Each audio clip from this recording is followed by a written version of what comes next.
paper journal today. It's lovely and textured, this is. And I've got the Malang watercolours, and I thought they'd be nice to use. Got a medium size brush, round brush, medium to large. And I'm just going to put some colours down. So I want this to be quite a vibrant picture. So I thought maybe pinks and greens would be the way to go for this. So I'm just adding some colour. I'm just going to add some water and just bring down these little stripes coming down here, and just adding whatever pops into my mind, really, just letting it happen and seeing what shapes I can put down. So I'm thinking to myself, maybe some leaf shapes, and just using the shape of the brush to lay down the paint. And then I'm going to have a block of colour here and just add that in, adding a bit more water and a bit more paint, and then adding some further leaf shapes down the bottom here.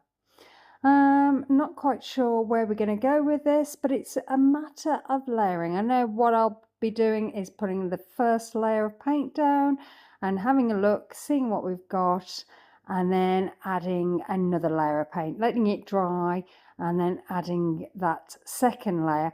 Because it's a rag paper journal, the paint will dry really, really quickly. It's really, really thirsty, this paper, so you need plenty of water, and it really takes the paint and sucks that water up and dries really quickly. So I've got this luscious green, and I thought that'd be nice, and just adding some leaf shapes here and there with my brush, just using the same brush, just using it very lightly here, so to make those marks. So I'm not going to change the brush at all. I'm just going to see what marks I can make with this larger brush. Adding some pinks in here, and then just some more little leaf shapes. Adding some more shapes there. And now I've let the paint dry. So that first layer has all dried, and I'm adding my second layer.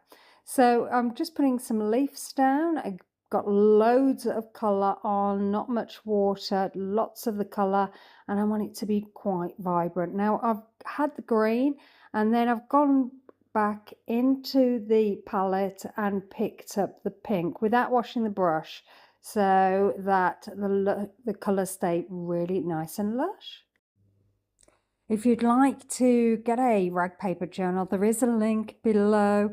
I am affiliated with Amazon, and you could purchase through that link. I do get a small commission, but don't feel that you have to do that. You may be able to find a rag journal somewhere else, and maybe somewhere cheaper.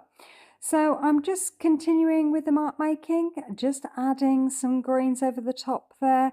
I'm just looking at the spaces really, and just thinking, well, it needs a little bit more in certain areas.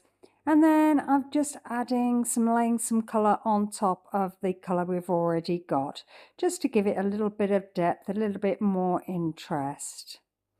So once I've done that, I've got my squeezy bottles, and I love these. These are just so fun to use.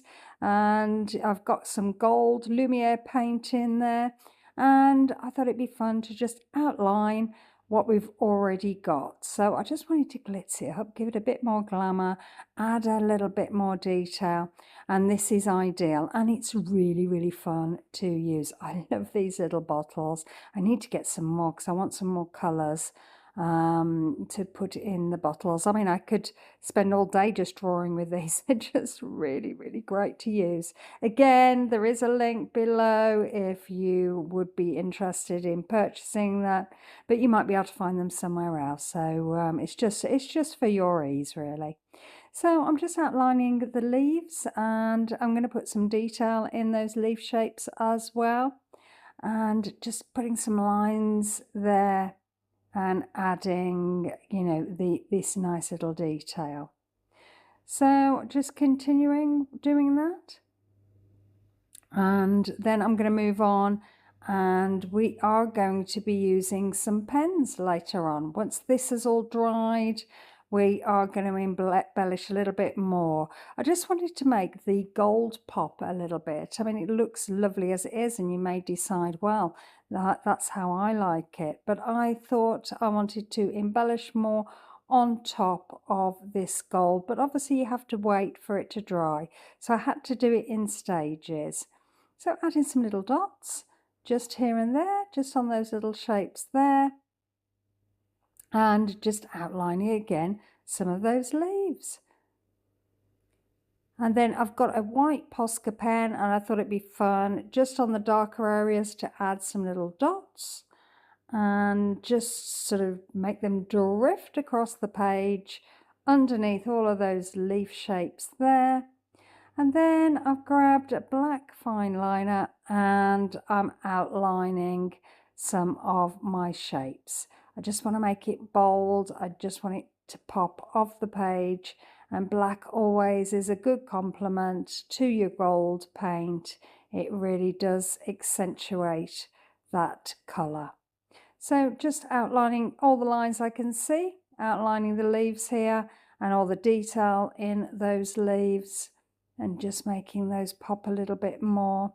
Again, the rag paper is sucking up all of that ink, so I have got a second pen just in case this does run out. And you will find that with the rag paper, if you're using pen on top, it will just suck that ink out of your pen, and you might need a second pen to assist you in your painting. And then I'm just continuing, just adding some marks, just going round and round and just having a lovely fun time.